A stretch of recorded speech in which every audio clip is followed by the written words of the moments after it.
On this episode of the podcast, I have Mike Arbitman. He is the Senior Director of Product Operations. He leads the technical ops teams and data analytics at Medidata. Going to cover a host of different topics on this episode. Mike has a fantastic background in technology. He doesn't have a traditional data science background, yet he has made a career in the data field and now works very closely with those teams. We're going to be talking about how his story began. He started off where data started as a data processing component, which is interesting. We're going to tie that into some of the master data management challenges he sees, system of record issues. I think we're going to cover a lot of topics. And without any further delay, Mike, thanks for being on the podcast. Yeah, thanks for having me, Amir. How are you today? Good. Absolutely thrilled to have you on. I appreciate it. And I certainly didn't do justice to your background. And I guess for the audience, it'd be great if we could kind of set the stage of who you are and kind of what you're currently doing, and then we'll jump into it. Sure. Currently, as you pointed out, I'm a senior director in our product operations at Medidata. Medidata is the leading provider of SaaS-based software and data analytics across the clinical trial industry, bringing it closer to home today. Our software enables the vast majority of the COVID vaccine and therapeutic studies you're hearing about in the news. My team has even been involved in helping drive collaboration across COVID researchers by enabling collaborative mechanisms within our JIRA system. Moving forward from there, my responsibility is borrowing from the concept of data-driven clinical trials and all. How can we use those concepts to use data to drive product development? Okay, my background has been rooted in data. When I started in this business, I was getting my MBA in information systems at NYU, where we were all chasing the title of Vice President of Data Processing. Cute little term, used to be VP, DP. As my career progressed, it changed from data processing to information technology to information systems. But software and technology, I've always found, is mainly about processing, transforming, visualizing, and using data. And it's grown to the point where a VP, DP, when I had started in this business, reported to the CFO at the C-suite level. Now, data and information technology has permeated the C-suite, often with a chief data officer and a chief technology officer all having seats at the C-level. My background started with software package implementations, where being able to migrate data from legacy systems to packaged software systems involve being able to extract data, cleanse data, use concepts such as ETL. In the early days, ETL didn't exist as a concept. I remember the first presentation I put together, Amir, showing a picture of data flowing into a washing machine, going through a cleansing cycle and coming out the other direction.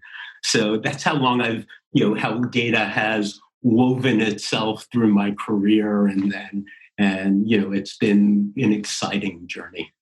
Yeah, absolutely. And it's interesting, that image probably, it might have changed in terms of the garbage disposal, but depending on maybe where you're at and what kind of data engineering you're doing, it might not be too far off. I guess when it comes to, obviously you guys are doing some interesting work, and right now, with COVID, Medidata is, at the core of helping every medical and pharmaceutical company find a solution. So must be some super exciting times. And when you're looking at it, and I guess you're looking at maybe just the pace, it just occurred to me, like the pace that you're working at now versus at any other time in your career. Has that changed? Like literally, is it overdrive for you right now? Is it still just, I still execute at what I typically did before? The pace of development of Medidata has accelerated to support COVID. Certain of our product lines are patient-focused product lines which look into more patient self-reported data, non-clinical reported data using devices to report data, et cetera, back to the trials. That part of our business has exploded. We call it our patient cloud.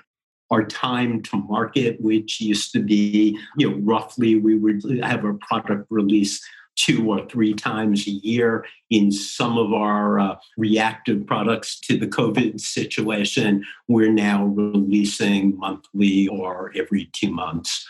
So it has increased the pace of development. It has increased the pace of the need to be able to do resource capacity planning, to be able to evaluate sources of data, engineering capability, engineering productivity, et cetera. And that's a lot of what my team is reacting to now. If you guys are keeping up with the pace of COVID, obviously that's got to be a lot of work, which is good for business and new challenges. I guess when we're talking about some of the challenges you guys are facing, I know you brought up the analogy of obviously ETL in the older days of data in, data out, and a garbage disposal as the mechanism there. But when you're looking at master data management, within the current context of what you guys are doing, maybe talk about that, because obviously you guys are collecting lots of data, and then I'd be curious to kind of get your reflections on maybe what master data management looked like to you, earlier in your career.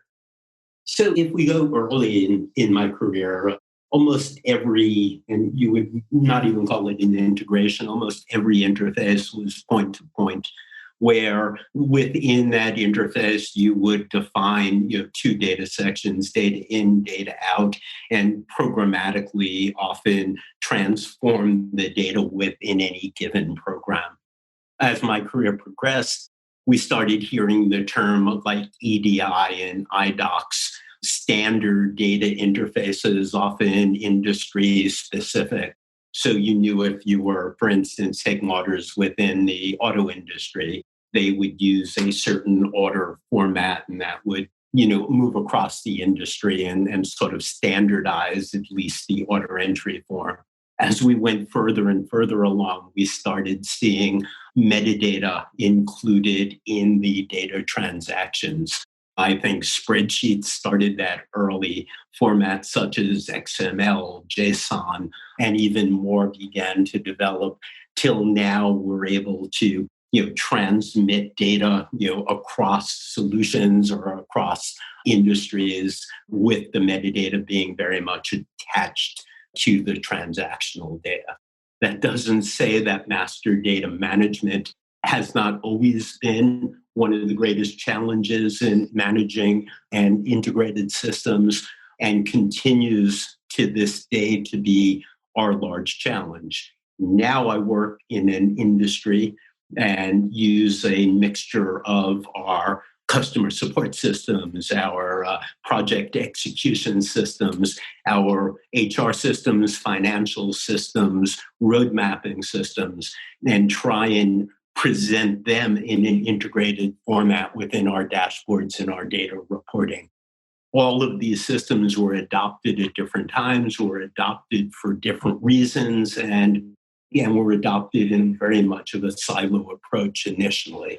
Now that we come back and look to integrate them, we don't have standard names for products across all of our enterprise systems. Our financial systems need to be remapped to our execution systems, to our roadmap systems, to our HR systems within our data method. However, now instead of doing that programmatically, there are tools, there are ETL tools with master data aspects to them and master data management aspects to them. But often it's still, my team collecting data, building database tables, and actually doing the data mapping system to system to system. As we're looking forward to our later technologies or our newer technologies, which are often data warehouses as a service. If we look at things like Snowflake as perhaps a future platform, the master data management capabilities are built into them. much like in ERP systems. If you look at SAP, et cetera, master data management is part of that integration. So I think I've seen an evolution of master data management. I am looking forward to more intelligent master data management moving forward and into adopting more of the new ETL and data warehouse as a service type tools and entities. Absolutely. And when you're looking at this, as a core problem, obviously, as you mentioned, a system of record, there's different perceptions on it, right? Everyone is operating within their own universe. They view their data as the most important. When you're looking at that aspect and potentially, conflicts of where people think data should reside as that system of record, like, I guess for you guys, does that come up? Is that a challenge that you're seeing? It's a large challenge. As I accepted, the job of running the Nativity team, one of the challenges that was presented to us was we want one system across product development that looks at product from roadmap through the health of the product post-release, so right down to our help desk tickets. And how do we integrate them? And that again brings up that problem of how do we tie together that string of master data, at least at the product level across all these systems. Yeah, I guess I was talking to somebody who does a lot of work with Salesforce. And as it becomes more customer facing, people start assuming that that becomes the system of record for their world, right? If most of your operations are customer centric and obviously you're storing data in one particular place, you start thinking, that's it, that's what I'm looking at. And I guess that really does kind of focus on, more of a functional line, a line of business in terms of the way they're actually working with data. I guess from your job, since you have to actually put this data together into some and add some meaning to it at the end of the day, what do you do when you might have differing views of whose data is the final word, and especially if somebody just has a different view of that, and you obviously have to shift that perception. So I was, again, charted by senior leadership to create what we call, and I know it's becoming more of an industry term now, a single source of truth. So whereas we do our transactions in rather siloed, separate systems, trying to solve the problem of master data management bottom up, get all your systems to use the same master data, et cetera, or even set, let's say, SFDC, Salesforce.com, as our product master of record. Often products begin developing long before we begin selling them. So if you think about it, it's more at the roadmap, a product comes to life long before it gets into Salesforce for sales. So, how do we establish this single source of truth? The goal would be at the reporting level, unless you have a fully integrated environment at the reporting level, to maintain master data management or ETL type master data management, be able to document which metric is the single source of truth, which metric are you going to follow as a leadership team in judging the veracity of your metrics. Just as an example that went on recently, probably the worst thing that could happen on a SaaS platform, the thing that we guard against the most, but we perhaps report on the most, are incidents that prevent our customers from doing a critical function. We call them critical incident responses. If and when that happens, we immediately put a team together, of course, to resolve the problem, get the product up and running, and repair the issue. Then we follow up with root cause analysis and such. Reporting on those certs is very important. Product areas, engineering areas are judged by their lowering their amounts of certs or trying to attain zero certs. We had our customer service department reporting against certs versus our product team, my team reporting against certs. We found that the count of certs against certain products were different across both metrics. causing issues at the senior leadership level. When we looked at what was causing that, it was that product master data problem. Our customer service folks were rolling incidents up to one product line where we knew we should be rolling it up to the other product line. As part of this SSOT project, we took that as one of the cases that we wanted to resolve. We came to agreement on what was the right way to map that and how it was documented in SSOT. And hopefully going forward, we'll be able to, these rare but critical incidents, we'll be able to vector them back to the right products. I was just curious, just was thinking about, like, as you were mentioning, that when you're looking at data quality, obviously, and in this particular case, you had a team that actually thought they had the, system of record for their area, and they're busy doing work in it, and they think they're doing the right thing. And obviously, as you're bringing the data together on the back end, in terms of data quality, you might have the case where nomenclature is different from one system to the other, especially if they're using a system and they think it's just for their universe and it's not going downstream. How do you tackle data quality? Because obviously it seems like you guys have, a fair amount of different sources of data that you need to pull together at the end. Well, again, this single source of truth process, if we're defining our metrics the same way, if we're looking at our data the same way, at least we get away from these unnecessary conflicts. When you say data quality, you're bringing up a different issue.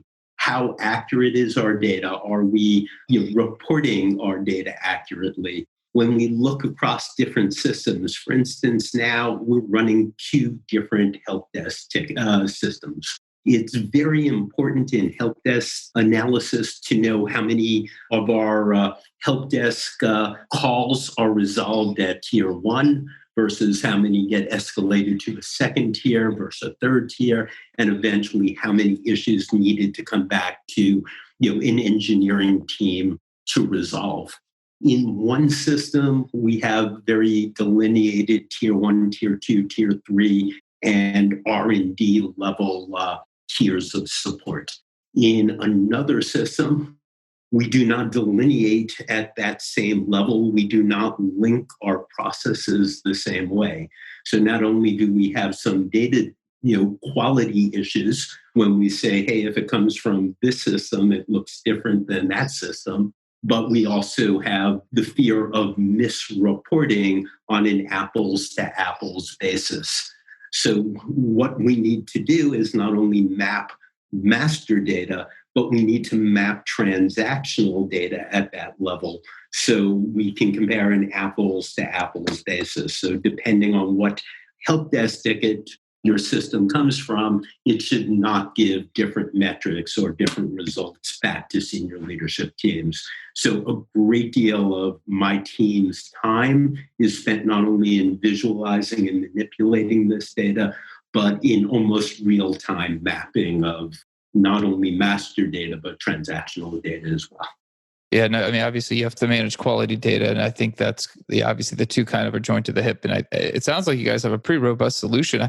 I guess when you mentioned you started your days early in technology and it was data processing, how much of a change is that? Like, I guess if you're looking back 20, 25 years ago and, comparing to now, what you're doing now, like what's the stark contrast in terms of just sheer scale, scope of these type of projects? I think the scale of projects, the scale of integrations, the scale of just the internet and the ability to exchange so much data in real time, has, gone up quicker almost than Moore's constant on technology. So, the scale of how we dealt with data in the post punch card days versus how we deal with data at scale today is incredible. Early in my career, I did a database project where we were taking a 3,800 bar paper printed request for transaction registers, and we were putting it online. In order to put that online in the mainframe days, I needed 2 gigabytes of direct access storage. In the old days on the mainframe, that took an approval of the board of directors, the cost of 2 gigabytes of direct access storage. Today, on a thumb drive, you can buy a quarter of a terabyte of data for under $20. To give you an idea of data at scale and how that's changed over the course of time. Let me ask you this then. So, and I agree, obviously, just the sheer volume of data we have now, the scale of volume pales in comparison.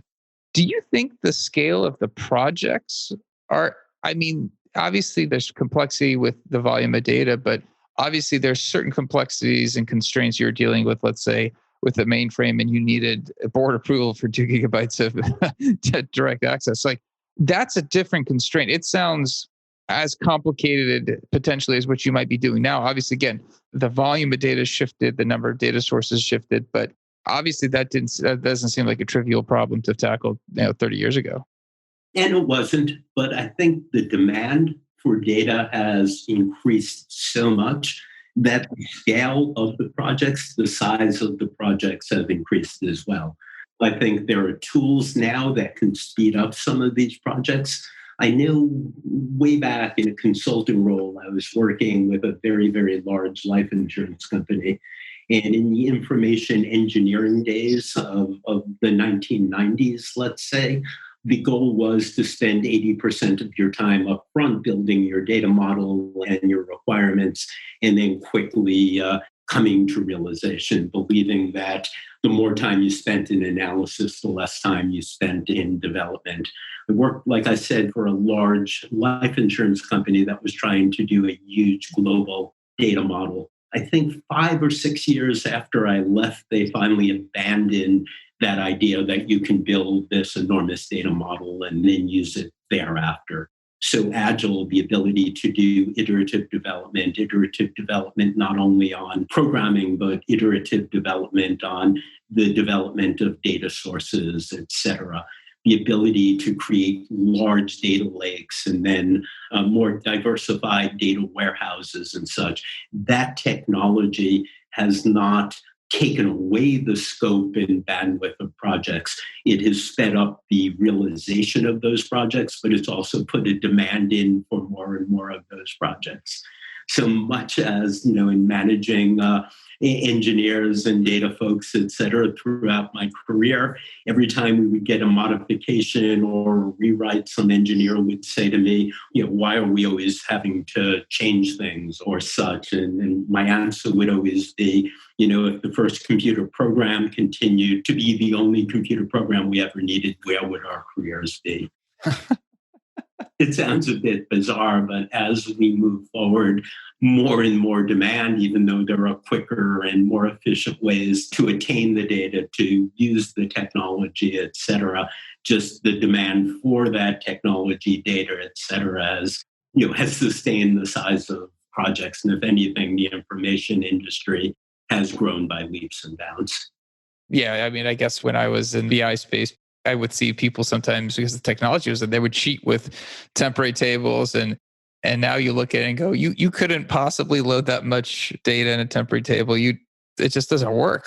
Before you're like, yeah, I've got 20,000 rows of data. And you're like, okay, well, we can figure something out with that. But I agree with you. I think I think there's certainly some complexities with technological limitations that existed in the past that obviously made projects very difficult just because the resources weren't there. But just the sheer volume, the intertwining of data, just like you mentioned, there's multiple solutions that the customer team is using and the volume of each of those systems. And your job is to produce a meaning out of that. That's a lot of project work, especially as now we've shifted towards Agile. I just want to ask you about that because obviously I know that's a big part of your life. Obviously, the life insurance company abandoned what sounded like a very waterfall-esque approach to a problem, which is how things were done at a point. How agile are you guys in your team? My team itself, the Toda team, we use an agile Kanban method of scheduling our work, et cetera. We not only use Jira, my team also administers Jira across the enterprise.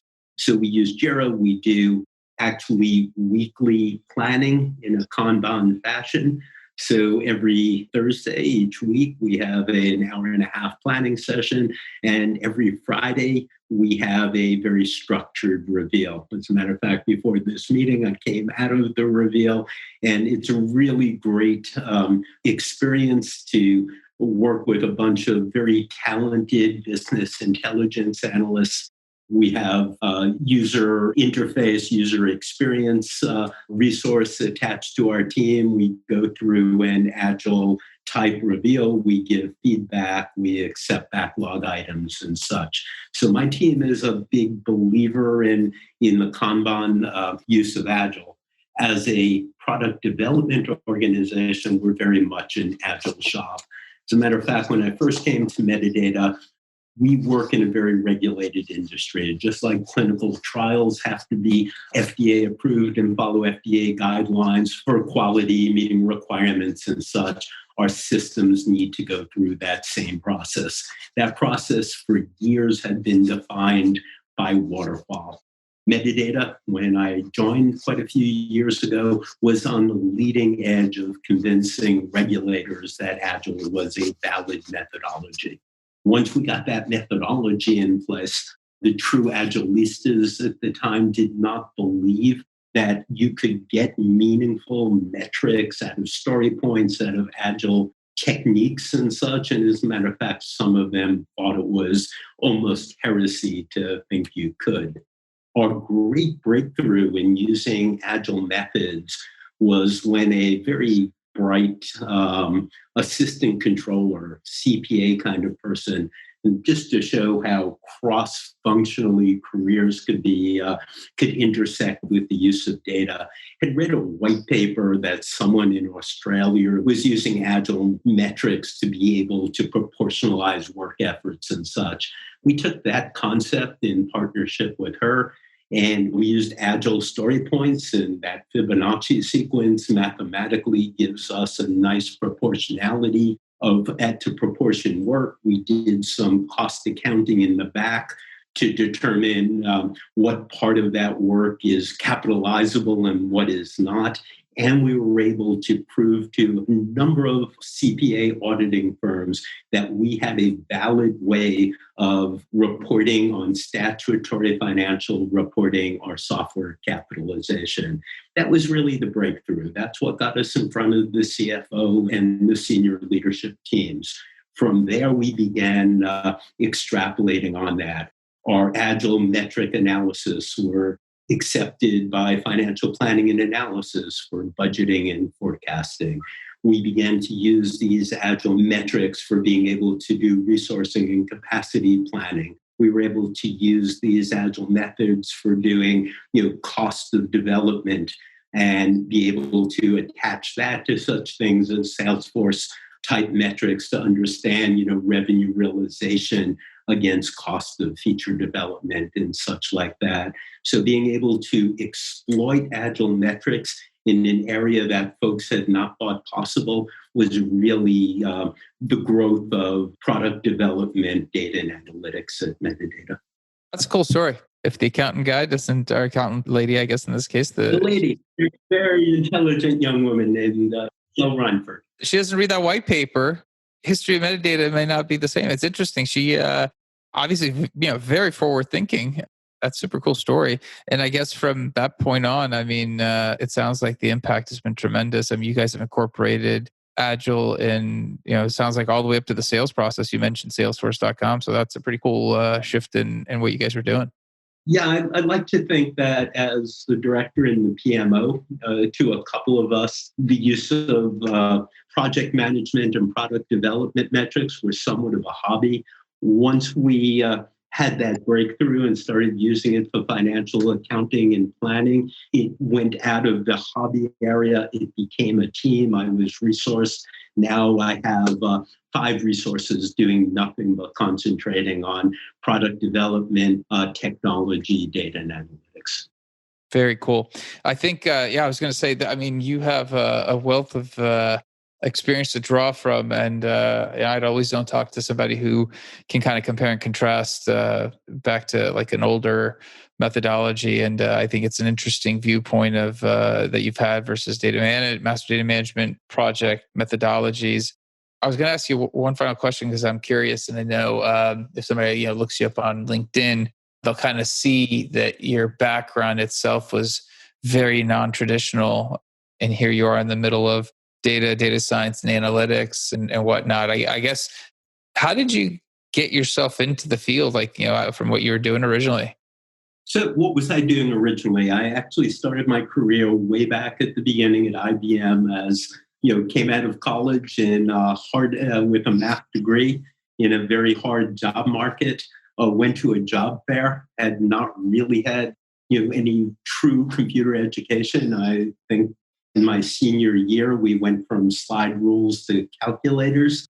I was recruited into a training program at IBM, used IBM as a leaping board to begin my graduate studies. Luckily fell into the right place at the right time in information technology. Again, in the early days in the insurance industry was on the leading edge of using data, etc. So fell into the right place. It evolved into the use of pseudo-relational databases, then relational databases, and always seemed to be on the leading edge of the next technology. So I've had a very fortunate career that's ended up where I am now. I always tell people who work for me, you have to do what drives you. What's going to earn you your living needs to be what drives you. I've never gone into a job asking for a raise. I've only asked for opportunities. I used to tell my kids when they were young, they'd say, "Hey, Daddy, how do you get paid? What do you do?" And I used to say, I think if I take care of corporate America and their technology and information needs, I expect they'll take care of me. And it's been true. I've had this fortunate career, always on the leading edge. Awesome. Mike, I greatly appreciate you diving into all this stuff. That last bit of advice is just gold. I hope somebody listens to that, and if they're early stage in their career, that they embrace it, because I 100% agree with you. That's my philosophy as well. Thank you for coming on and sharing with us. I know we covered an assortment of topics that I'm really glad we were able to cover. But thank you. And if somebody does want to get in touch with you, regarding anything you talked about, is LinkedIn a good avenue? Twitter, any other social media? I think LinkedIn would be an excellent area. If you want to connect with me, I'll be glad to accept you. Awesome. I will make sure we include your LinkedIn profile. Again, thanks for being on. I really enjoyed it. Been fantastic talking to you. And then that's it for this week. We will be back again with a different guest, different set of topics. And now the one thing I'm asking the audience for is I'm starting to get some inbound ideas of what people want to talk about. So I'm trying to match up guests. It's not always the easiest thing, but keep sending me the topics. That really does help.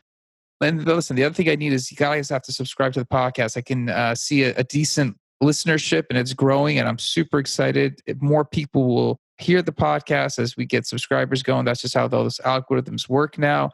But hit subscribe and leave a rating. I'd love to know if you love it, you don't like it, you want something different. That's the only way we're going to improve the podcast. But thanks again. Till next week. Thank you.